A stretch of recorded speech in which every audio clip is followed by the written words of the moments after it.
Хөрх өдөр савгтаа тавтаа морил 2026 оны 3 сарын 3-ны орой мэндийг хүргэе. Өдөрт нэг үлгэр болонгоор авалцж байгаадаа баяртай байна.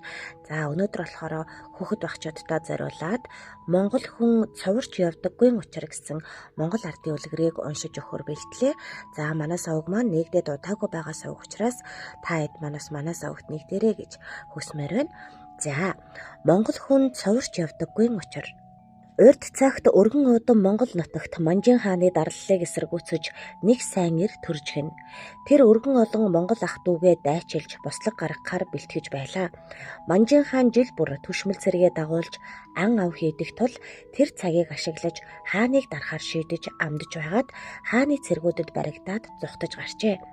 Энэ хэргийг Манжин хаан мэдээд миний өдөөс тэрслэх санаатай тэр муу Монгол залууг амьдаар нь барьж ирсэн хүнд өндөр шагнал өгнө гэж зар тарав. Хааны зарыг 3 хүүтэй нэг хүн олж сонсоод тэр залууг барьж өгч хааны их шан харамжийг авъя гэж бодоод хаанд 3 хүүгээ дагуулan очиж ам тангараг өгч гин. Тэр хүн 3 хүүдээ ижил зэсмийн хар морь дунуулаад сайн эрийн мөрөөр мушгиж явв.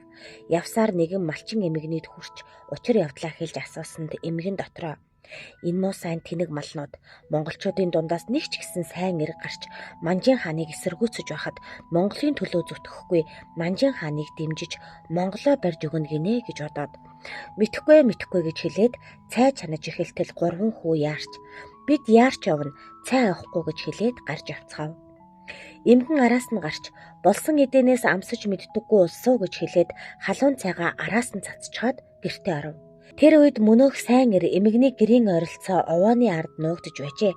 3 хүү ар араасаа цуварч овоон дээр гарч ирэхэд сайн эр өөдөөс нь буугаа онилж хааны амталсангүй суманд та 3 торчглоо гэж хэлээд ах トゥ 3-ыг зэрэг бодож алжээ.